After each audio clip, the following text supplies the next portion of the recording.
Na verdade, esse governo ele nunca começou, né? É um governo que já... Ele mesmo, o grupo político que chegou em 2023, nem ele imaginava que ia chegar. Então é um governo muito diferente de todos aqueles que a gente já conhecia. Nem ele imaginava que ia chegar, ele chegou e nunca governou. Ele passou 2 anos praticamente inventando o crescimento com endividamento e fazendo discurso contra o seu antecessor. Aliás, não parou até hoje. Discurso contra o seu antecessor, que significa, por exemplo, dizer que o problema dos juros era do presidente do Banco Central, 2 anos nessa conversa, e agora o presidente do Banco Central, que é deles, tem um juro mais alto ainda. Então são coisas, posso aqui discorrer em 10, 15, 20 exemplos desse tipo. É um show de horror. Nunca começou, eles achavam que iam durar 4 anos assim, e não durou, durou 2. Acabou. A gente já comentou isso aqui. Então, como acabou, o que você faz num regime presidencialista, que tem que cumprir o mandato do presidente? Se o sujeito não vai renunciar e a vida dele não acabar, o que acontece? Você tem que esperar. E você tem que esperar, como essa situação que a gente está vivendo, que é uma situação inédita, até onde eu conheço, na história recente, em que você tem que ficar agonizando, né, acompanhando um governo diante de oportunidades que o mundo oferece, que são muito grandes. Inclusive, a gente vai falar sobre isso depois, eu imagino, quantas coisas o mundo está vivendo de mudança que seriam oportunidades para o Brasil. Mas, infelizmente, a gente vai assistir esse período todo num processo enfim, praticamente sem governo. Cada dia vai ouvir uma cretinice qualquer de um assunto idiota que vai ser replicado na imprensa em todas as manchetes. Alguma gafe. E enquanto isso, ou gafe, ou uma brincadeira do presidente e tal. Mas enquanto isso, o que é? É uma espécie de uma porca faminta solta na horta, você entende? Porque vai acabar, então vamos arrebentar o quanto a gente conseguir. Vide o rombo para dar um exemplo, no Previ. 14 bilhões de estouro na Previ. O que é isso? Isso aí é o que esses caras são, sempre foram.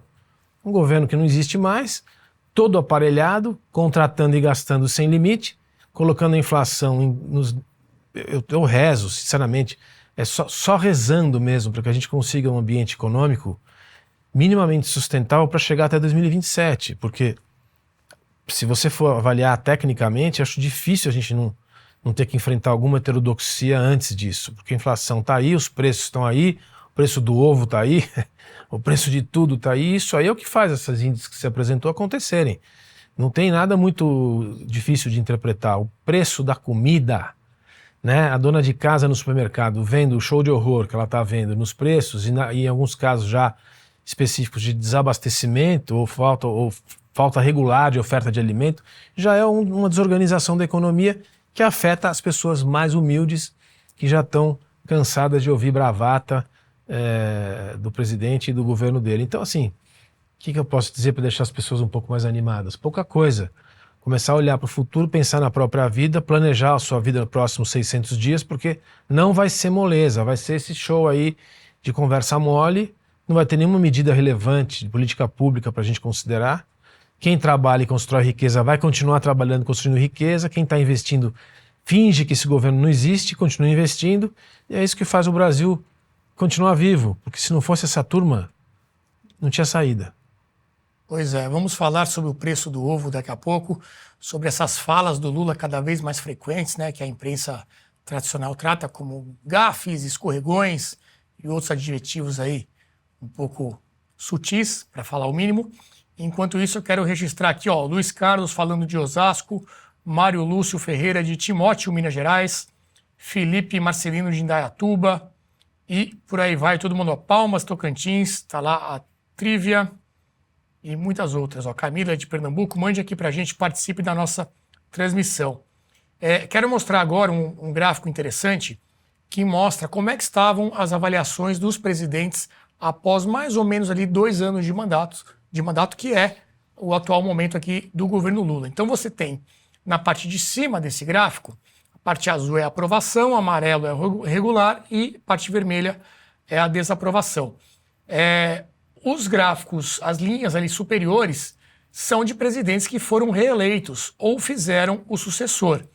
Então tá ali o Lula 2, a Dilma 1, o FHC 1, o Itamar e o Lula 1. Todos esses com o símbolo verdinho ali do lado direito, que quer dizer que eles tiveram depois uma continuidade, seja por reeleição ou por indicar o sucessor.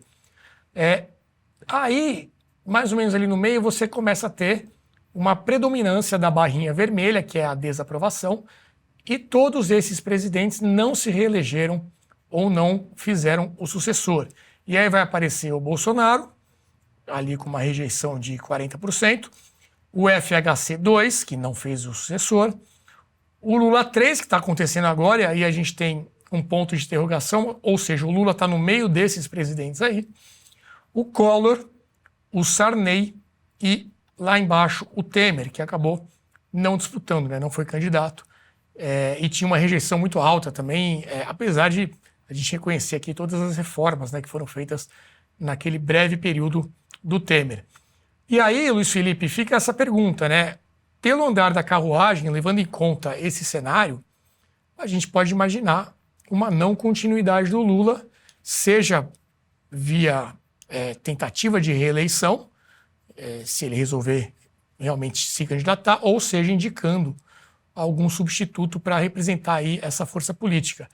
O que você avalia também agora, pensando para frente, né? A gente já falou muito sobre todos esses problemas que o governo vem enfrentando, mas como até um representante da oposição, como é que você acha que a oposição deve olhar para esse cenário aqui, para essa figura e preparar essas ações nos próximos 2 anos? Boa noite. Boa noite, Renato. Olha, o dado que eu sempre trabalho é 25%. Se ele não tem 25% de aprovação, ou seja, se ele está com abaixo de 25% de aprovação, não tem como recuperar. Ainda mais em pouco tempo. Está com 24%. Pois é. No Datafolha. Game over. É isso. Então os dados já apontam assim, já acabou mesmo. E corrobora aqui o que o Lobauer falou. Eu acho que ele ainda com a caneta, esses próximos 2 anos, vai ser um desastre, sabendo que não tem como recuperar. Que medidas que ele pode fazer? Vamos só lembrar que se ele quisesse de fato fazer algo pelo Brasil, ele estaria pautando agora imediatamente, em atraso de no mínimo 3 meses, uma reforma administrativa. Parar de gastar, conter gastos, ter equilíbrio fiscal. Isso já seria uma sinalização monstruosa para todos os agentes econômicos. Mas não temos sinal disso. E ele precisava do legislativo para aprovar qualquer coisa nesse sentido que seja de fato efetiva e contundente, de fato vai trazer os benefícios que todos esperam. Então, nada disso está sendo pautado. Então, o que ele está planejando, ao menos até o momento? É empurrar com a barriga essa crise, gerenciar uma crise inevitável, todo esse ano, o ano que vem, e com a caneta na mão, fazendo aí desastre após desastre após desastre.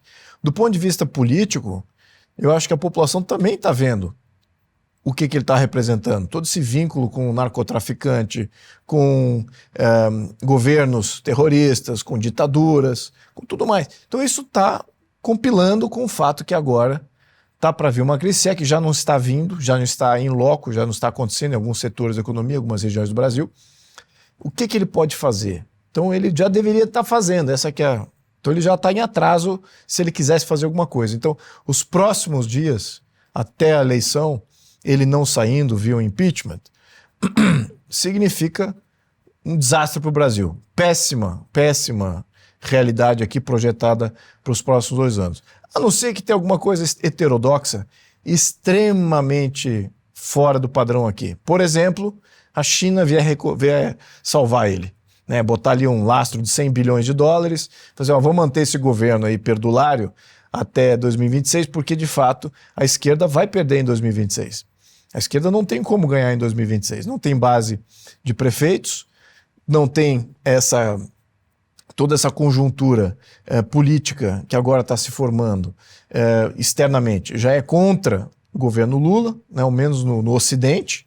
Então só se vier algum parceiro externo do Oriente, seja a Rússia, seja a China, mais provável China, mas também não vejo isso acontecendo, estou só especulando aqui, venha resgatar o governo porque precisa do Brasil para bascular a América Latina, tirar o Brasil, tirar a América Latina das mãos dos Estados Unidos. Aí é um jogo geopolítico um pouco mais complexo. Então, isso, vamos dizer que a chance disso é pequena, mas está na mesa, né? E não tem recurso para pagar o Centrão. que é o que sustentava o governo até agora. Então o Centrão sabe que está com a bola na mão. Né? Ele vai onde vai o Kassab? Exato. O Centrão deve estar olhando assim. Em 2026, a gente vai estar no governo. Como? Com um candidato próprio ou com Jair Bolsonaro? A esquerda não vai ser um instrumento assim, de relevância eleitoral verdadeira. Não há como. Né? Como eu expliquei aqui, todos os fatores estão agindo contra, só o enclave do judiciário que aí está defendendo o plano progressista da esquerda. Então, o judiciário é a única entidade política aí que está querendo agir em prol de sustentação desse governo. Engraçado você falar o judiciário é uma entidade política, né? Não, já virou. Isso aí eles mesmos já falam isso, já virou. Tem publicidade dos juízes. Virou uma mini assembleia aquilo ali. Deixou de ser um tribunal, virou uma mini assembleia de 11 nomeados, né? Então, é assim que está a conjuntura política. Então, eu diria que isso também é tênue. É muito difícil da esquerda ganhar também só com o judiciário apoiando. E é muito ruim para o judiciário fazer isso. Acho que destoa muito e antagoniza demais com a população e a opinião pública. Então o Centrão sabe que vai estar no jogo, né? Ou candidato próprio, ou com um candidato da direita aqui. Eu acho que ainda o candidato natural seria o Jair Bolsonaro. Muito bem. Então essa conjuntura é que fica as escolhas agora. A gente tem um próximo tema que é a questão de mobilização para as ruas e tudo mais. Sem querer entrar nesse tema ainda, e ainda manter essa questão do Lula e da esquerda brasileira. Eu acho que o estrago que eles vão fazer entre agora, eles ficando no governo entre agora e até 2026, eu acho extremamente prejudicial para o cidadão e para o país. Eu acho que não vimos ainda o potencial de coisa ruim que está por vir, ainda sabendo que não há como recuperar e sem ter uma visão aí de substituto. Veja a esquerda está vazia de lideranças, de todo mundo já queimado, narrativas que não funcionam mais, nenhuma delas, e não tem lideranças, nenhuma delas que de fato é relevante aí para segurar uma tocha aí de uma narrativa nova da esquerda. E esse fato, eu diria que vai durar várias décadas, se Deus quiser. Como a gente viu na Europa no pós-guerra. A gente viu isso de 89 até o início do século XXI. Vimos uma esquerda que definhou, partidos socialistas, comunistas, ficaram pequenininhos em todos os parlamentos europeus. Você tinha o social-democrata e os conservadores alternando no poder aí durante essa década inteira e até em alguns momentos aí do século XXI. Mas enfim, então eu estou prevendo isso já até ela reencontrar uma nova narrativa aí, uma nova versão da esquerda aí que venha a colocar alguma coisa nova. Por enquanto eu não vejo nada disso, então de fato acho que é muito ruim de estar com essa entidade aí com a caneta na mão durante esses próximos dias. Muito bem. E um outro gráfico que traz uma péssima notícia para o governo e a esquerda em geral é o que mostra a evolução do apoio em relação à faixa por renda. E aí nós temos também, né, essa linha azul escura que estava ali, continua ainda no campo positivo, né, mas caiu demais a aprovação de quem ganha até 2 salários mínimos. Era uma aprovação de 44%, dessa faixa de renda e caiu para 29%, uma queda aí de 15 pontos percentuais, e eles representam 51% da amostra usada ali pelo Datafolha. Citei o Datafolha, né? Por quê? Porque historicamente, a gente sabe, a gente acompanha, geralmente o Datafolha, assim como outros institutos, acabam dando um resultado até melhor para a esquerda, de um modo em geral, do que a realidade mostra depois, né? Seja em pesquisa eleitoral, seja em pesquisa de opinião. Não sabemos se é uma questão de metodologia, se tem algum viés, mas fato é que geralmente as pesquisas inflam positivamente os resultados para a esquerda. E nesse caso está bem ruim, mesmo sendo aqui uma pesquisa do Datafolha. E aí a questão de ensino, né, de educação, daqueles que têm apenas o ensino fundamental, ou seja, a classe menos educada, o tombo também foi de 15 pontos, de 53% para 38%. E um outro dado também muito preocupante para a esquerda é que no Nordeste houve também uma grande queda, saiu de 49%, o ótimo e bom, para apenas 33% o Nordeste, que sempre acaba garantindo aí, né, os resultados da esquerda nas eleições nacionais. Jean Turco, diante desse cenário, né, você, acho que no último programa chegou a falar isso, que o próximo presidente do Brasil, em 26, seria aquele que o sistema escolhesse, né, que essa discussão eleitoral um pouco, até talvez inútil, não sei se é essa a palavra, que no fim das contas o sistema ia escolher o sucessor do Lula. Você continua com a sua opinião? Você acha que esse cenário agora aí de abandono, de mudança de opinião em relação ao atual presidente pode ter um resultado nas eleições de 26? Boa noite. Boa noite, Renato. Boa noite a todos. Continuo pensando isso. Algumas declarações dos últimos dias de Tarcísio me parecem ir nessa direção. Eu diria sobre essa situação, de forma geral, o seguinte. Olha, a minha leitura, Renato, é a seguinte. É um governo que passa por várias crises, como já apontamos, que teve o vento positivo do governo precedente, do ponto de vista da economia, surfou um pouco isso, em cima disso por alguns tempos, e agora os resultados negativos estão vindo. Não sabe surfar entre as crises, então uma série de crises, de fato, de imagem, a tragédia, como lidou com a tragédia do Rio Grande do Sul, a grande crise do PIX, a inflação, que me parece que é o que toca muito, especialmente todo mundo, mas especialmente essa faixa das pessoas até 2 salários mínimos, né, que faz com que tenha essa queda, até que se configura um cenário. Cito aqui meu amigo Bruno Carazza, que recentemente falou de bidenização da situação do Brasil, como para se referir à economia de Biden, né? Ou seja, uma economia crescendo, não obstante tudo, mas forte inflação, e este foi um dos fatores principais que fez com que Biden caísse, né? No caso, nem chegasse a se candidatar.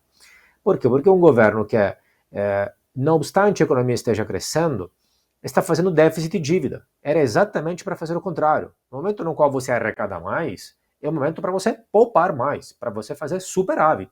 E eles estão arrecadando mais e fazendo mais dívida, mais déficit e mais dívida. Péssimo, né? Ainda, em termos, eu diria que as crises aqui, os motivos pelos quais a situação é essa, são 4. Primeiro, a questão da comunicação. Em que sentido? Primeiro, eu acredito que assim, não é uma questão de comunicação no sentido formal, porque se o produto que você tem a vender é bom, não importa tanto a comunicação, não é que não importe nada, né? Mas afinal das contas, o conteúdo prevalece no médio e longo prazo. Eu falo de comunicação em que sentido? Do mesmo presidente, do que ele comunica, do conteúdo que ele comunica. Então, aquele famoso vídeo recente, né, do se tá caro não compre, substitua esse e tal, não adianta, não é uma questão de comunicação no sentido de as palavras escolhidas. Ele poderia ter falado aquilo lá de outras 1000 formas. O conteúdo está ruim. É ele mesmo que está ruim. É uma pessoa velha, que não está acostumada às redes sociais, repito em continuação isso, porque ele mesmo, já temos vídeos dele, que em época pré-redes sociais, estava acostumado a mentir compulsoriamente, só que antes, com a mídia amiga, até dava, hoje em dia não dá. Ainda, vários gastos e fastos dele, da Janja, etc., acabam se vendo muito mais nas redes sociais, então é muito mais difícil controlar a comunicação de regime. Neste sentido, eu falo crise de comunicação. Não por acaso, eles tentam exatamente manipular as redes sociais de várias formas. Em segundo lugar, a meu ver, ele está continuando, como vários presidentes, inclusive antes dele, está continuando dividindo o país. Muitos presidentes não entendem que uma coisa é campanha eleitoral, outra coisa é governar. Na campanha eleitoral, dividir o país até compensa, até paga eleitoralmente falando. Não seria o ideal, mas é o que acontece. Quando você ganha e vence, e aí tem que governar, as pessoas não querem ainda, exceto alguns extremistas dos dois lados, as pessoas não querem ainda aquela briga de torcida boba, estéril, que não leva a nada. As pessoas querem ações concretas, resultados concretos, que é o que ele não está conseguindo fazer. Por quê? Por um terceiro fator, a meu ver, que é o seguinte, um fator, inclusive, estrutural, que não depende nem dele, do Lula, nem deste governo de forma específica. O país é ingovernável e não é de hoje pela sua estrutura política. Não é uma questão ética, não é uma questão de competência, não é uma questão cultural. O tal de presidencialismo de coalizão, que não depende do presidencialismo, mas depende da coalizão, ou seja, da fragmentação partidária, faz com que, qualquer que seja o presidente, ele não consegue governar, porque ele tem que governar junto com milhares de outras pessoas. Em primeiro lugar, o legislativo. Então ele tem que articular para obter os votos no legislativo. E aí, obviamente, acaba sendo estancado e acaba tendo que negociar demais. Neste jogo, recentemente, nos últimos anos, entrou o judiciário. Então, o executivo se vê ainda mais fraco. É um problema estrutural que nós temos que enfrentar com este governo e com outro governo no futuro. Já falamos também, por exemplo, Renato, que o orçamento está praticamente blindado. 97% do orçamento é inatacável, não tem como mudar. Não adianta, você pode ir lá pôr até um prêmio Nobel da Economia, não tem muita margem para agir.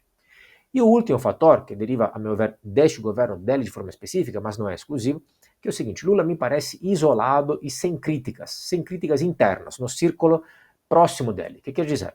Estava lendo, por exemplo, uma reportagem hoje do Lauro Jardim, mostrando que o clipping que ele recebe todos os dias de manhã, que seria um resumo das várias notícias, comentários da mídia, etc., que todos os presidentes não só recebem, é composto só por jornais de esquerda. Então acontece, ele vive, um pouco como todos nós, numa bolha, só de pessoas elogiando, não criticando, etc. Este é um dos pecados fatais de todas as pessoas de poder. Não se cercear de pessoas que criticam de forma honesta, racional, sincera, etc. Então você acaba ouvindo só elogios e você acaba se distanciando totalmente do povo, da população, vivendo numa bolha, num castelo de cristal, etc. e tomando decisões e fazendo ações deste tipo que descontentam totalmente a população. Me parece que também tem este fator. Muito bem. E sobre esse último fator, Jean Turco, alguns veículos começam a postar as primeiras críticas, e inclusive notícias, sobre esse isolamento, né, do presidente, essa falta de ouvir críticas, essa falta de ter alguém ali do lado para trazer mais a realidade ali do que está acontecendo e orientar o presidente. A gente separou aqui alguns exemplos no Estadão, por exemplo, a Eliane Cantanhede, que também é da Globo News, né? Poxa, não faltam exemplos aí de situações em que ela puxou a sardinha para o lado do governo, apoiou em situações sem muita justificativa, e agora ela fala: Lula entrega o país de mão beijada para a direita. Resta saber qual a direita. E aí, durante o texto até, ela chega a falar que o Lula está agindo como a Dilma, né, na economia, com essa questão toda de isolamento também, igualmente como aconteceu com a Dilma, e estão pegando bastante pesado a Eliane Cantanhede. A Andréa Sadi também traz a notícia lá no G1, advogado aliado de Lula manda carta a governistas sobre Lula 3. Está isolado, capturado. É outro Lula. Esse advogado aliado a Lula é o Cacai, famoso Cacai, aquele que tem foto até de bermuda lá no STF e costuma advogar aí para os famosos, né, corruptos lá de Brasília. E ali embaixo tem o detalhe: criminalista Cacai é um dos mais próximos advogados do PT. Foi na casa dele que Lula comemorou sua diplomação em 2022, e o Cacai aí de forma aberta, né, nessa carta, com muitas críticas ao atual governo. O Lobauer, essa questão do Lula tá encastelado, né? Você acha que isso também tem um fator da mudança que nós temos hoje com redes sociais e tudo mais, dessas críticas aparecerem de uma forma mais orgânica e não apenas nos grandes veículos? Ele olha lá a Globo, por exemplo, e acha que está tudo bem, que está tudo controlado, e não tem contato, né, com essa realidade, porque é um senhor já, né, de idade, que talvez não tenha esse costume de lidar ali com esse mundo digital, por exemplo. Eu acho que o mundo digital é, sem dúvida, um desafio para todos nós, para mim também. As coisas mudaram muito nos últimos 5, nos últimos 10, nos últimos 15. Ele foi presidente numa época, se pensar, ele foi presidente entre 2002 e 2010. Quando ele saiu já fazem 15 anos. É muito diferente o que aconteceu no mundo da informação, no mundo da mídia, no mundo da comunicação, a tecnologia mudou demais. Eu acho que esse é um dos pontos, mas eu acho que politicamente tem um problema maior ainda do que esse. Que é esse que o Jean Turco falou do isolamento. quando a gente olha o PT daquela época, ou mesmo o PT do primeiro mandato Dilma, ainda haviam figuras no PT que em torno do poder que eram, vamos dizer assim, mais, a gente pode não gostar, mas eram mais hábeis, mais sagazes, mais experientes, mais ativas. Hoje, essas pessoas, se existem, vamos pegar um caso, o senador Jacques Wagner, é uma figura da história do PT, eu não tenho nenhuma empatia, mas uma figura, já foi governador 2 vezes, já foi senador. Então é uma figura que deveria ser ouvida muito pelo presidente, tá certo? Porque está na velha guarda, está nos seniors do grupo político dele. E pelo que se vê, não acontece mais. Ele está fechado ali junto com a sua esposa, que é muito mais jovem, que tem uma agenda ali muito influente na agenda pessoal dele. Ele já tem uma fragilidade do partido no Congresso Nacional. O funcionamento dessas chantagens permanentes é muito bruto. O jogo político de chantagem com o Partido dos Trabalhadores vai ser com qualquer presidente que vier pelo nosso sistema político, e ele não está mais afim disso. É isso que a gente vê. Então ele está isolado, fica com a tartaruga, fala da melancia, fala da jaca, fala não sei do que, aí fala do ovo da ema. Eu não acho que está numa condição senil, sinceramente, não acho. Mas eu acho que ele está cansado e não consegue acompanhar mesmo todo esse processo. Veja, é um homem que, pelo que ele passou já, teve câncer, foi preso, não era para ter voltado. É uma daquelas ironias da história. Voltou e trouxe toda uma companhia política, que são esses novos dirigentes do PT, que é uma turma que não sabe nem de onde saiu. Se você vê o presidente da Previ, é um exemplo do que é sindicalista, né? É um sindicalista, professor jovem, professor de história da PUC, etc. É um sujeito que não tem nenhuma condição de ocupar a cadeira, mas nenhuma condição de ocupar a cadeira que está, e certamente não é ele que dá as cartas ali.